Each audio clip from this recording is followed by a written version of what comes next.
Hello everyone, today I'm going to be reacting to my game against Anna Kramling. She's going to explain where it is and what. This was a Blitz tournament. Let's start. Typically when you see who your chess opponent is, As you can see, I'm the person on the right side and Anna Kramling. I'm this boy right here and this is Anna Kramling. you stop for a split second to try to figure out how good they are. This was the case when I sat down for round 3 of a very strong Blitz tournament in Menorca, Spain. As she said, this was in Menorca, Spain, and this was a Blitz tournament. So there was a classical tournament, and there was like a Blitz tournament in the middle for a break. Where we were all competing for prize money. I had won the first game, lost the second, and knew that I really wanted to win the third. I looked at my 10-year-old opponent in the eye and wasn't especially intimidated, as I thought that he was very young. However, this would change in just a few seconds.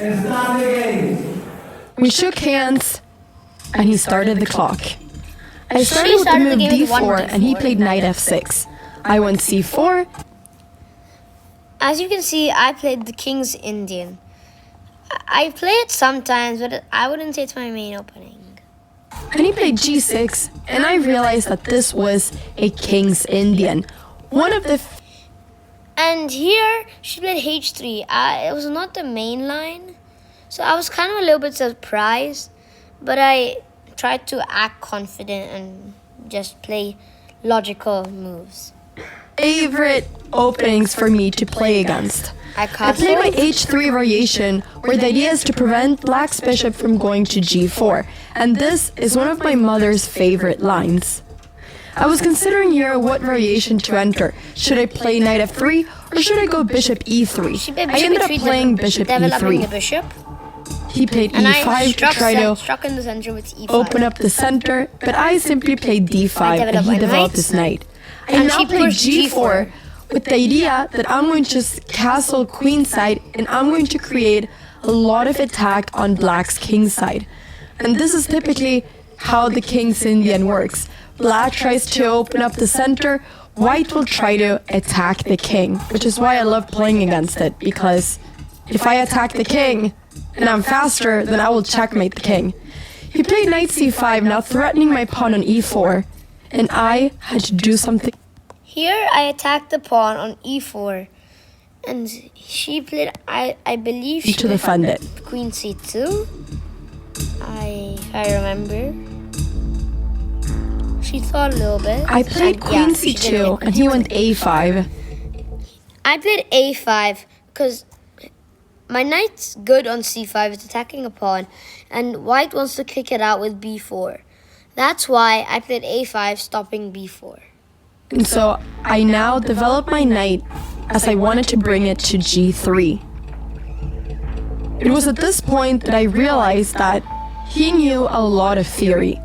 But I thought, anyone can know a lot of theory. How will he play after? He played knight e8 with the idea of playing f5, and now went knight g3, making f5 a very difficult move for him to play forward. He went b6, I played b6, defending my knight. and I simply developed my bishop. My plan was now to defend the g4 pawn so that I could play h4 and h5 and open up the h file for my rook and start attacking him. It was at this point that I realized that even if he was only 10 years old, he knew what he was doing, and I needed to take this game with full seriousness. He played bishop d7, Developing my bishop. and I decided to queenside castle. It was time for attack. He played a4, I played a4, launching, trying to and launch I decided to not care attack. and just go h4. And she also My plan tried was to launch starting his now. attack. I didn't find any way to open the king, so I believe I played a3. He played a3, But here she just and played I knew b3. that I couldn't let him take my b2 pawn. played So I knight played a6, tried b3, to and remove he my went knight knight to a6 b4, to reroute that knight to b4. But I saw that even if knight b4 happens, I will always be able to play queen b1, and my queen will be safe. So I played h5 and continued with my plan. After knight b4, I ended up going queen d2 instead of b1, as I realized that my knight on c3 was defending the a2 pawn. I didn't know here how he was going to continue his attack.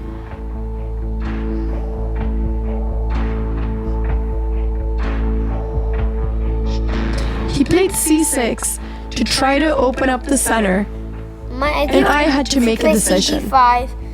Do I take, and try to do something? or do I continue trying to threaten his king? But if I do so, how do I do so? I don't want to play h6 right now because then I will never be able to activate my rook, but I also don't really want to take on g6 at this moment in time because it's going to be hard for me to see how exactly to continue. I spent some time thinking here, as I needed to find the best plan. I ended up going queen e1, with the idea of going queen g1 and then queen h2. He took my d5 pawn, and the question was, what pawn do I take it back with, or do I take it back with the knight? I took her pawn trying to open the center as much as I can. Here she thought a lot and took with the e pawn, I realized that if I believe. take back with the knight, yes, knight takes a2. So I had to take with one of the pawns, and they ended up taking with the e pawn because I didn't want the c file to be open as my king was placed there. Here I thought a little. He played played B5, trying to b5. open He was the now king. desperate to have some form of attack, as otherwise he knew that I would just be taking on g6 and then placing my queen on h2. I now only had 45 seconds, and I knew that I had to be super focused to find the best continuation here. I ended up playing knight takes b5, threatening now the knight, with the idea that when he takes my pawn on a2, which he did, I have king b1 and the knight is now my now knight's trapped, as it cannot go back to b4 due to my queen defending that square. I could tell that I was winning the knight now, and he could feel the pressure. He was shaking his head a little bit, I was not analyzing happy and here. calculating moves, trying to get out of this problem. And he ended up taking my knight, but I simply took back and asked him, how are you going to save your knight on a2?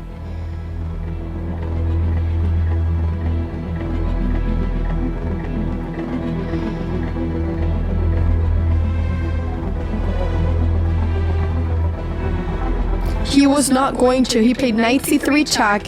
I took it, and then he played a2 check. He wanted to get my king on the dark square diagonal so that his bishop on g7 would become Here I sacked a active piece and to very scary. bring my pawn in the second rank. I started wondering if he had any tactics here, Tried to get my but I bishop ended in up the playing king b2. It was important that the queen could not go to a5 right Here if I play e4, bishop d4 is there. now. He played knight c7, threatening my pawn on b5, even though right now it was defended. But his knight on e8 wasn't doing much, so he had to activate it. I went bishop b6. Here she played bishop b6, pinning my knight to the queen. And I think I had a good move here because the eval bar suddenly dropped. I don't exactly know what that good move is, but yeah. Pinning the knight, but this was actually not the best move. He played rook c8.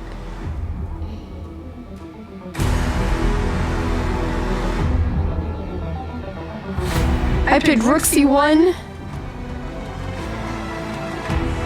This was starting to be really scary because he had e4, which was the best move in And here I found e4, but I did not find the best continuation. that position. sadly. I had to go back.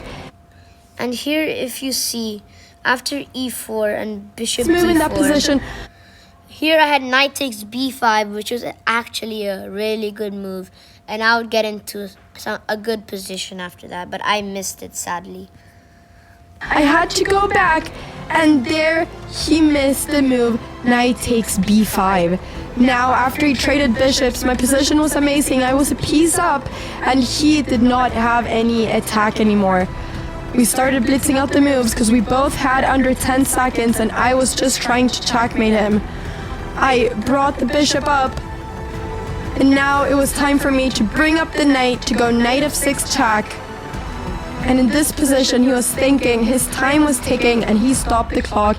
And in this position, I resigned because I just found that the knight f6 check is there, and that's completely winning for her. So, and I do not find anything too good.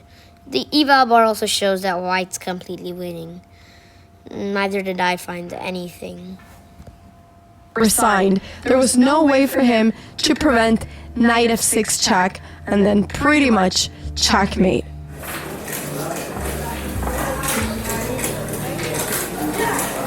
After the game, he asked me if I was that famous chess YouTuber, and I said yes. And he was very friendly, and we talked for a little bit. But what I didn't know was that this 10-year-old kid was actually rated 1900 FIDE, and he would go on and beat several 2100s in this tournament. So even though I beat him in this game, I played really well in this tournament, just not this game. I didn't play that well. I was really upset when I found out knight takes b5 was when I had missed knight takes b5, and yeah, it was not. I was facing an extremely strong 10-year-old, and I mean, having 1900 when you're 10 is just insane. I hope you enjoyed. I did ask her after the game if she was the chess YouTuber, and I actually watch her videos a lot. So, thank you guys for watching. I'll see you next time. Peace!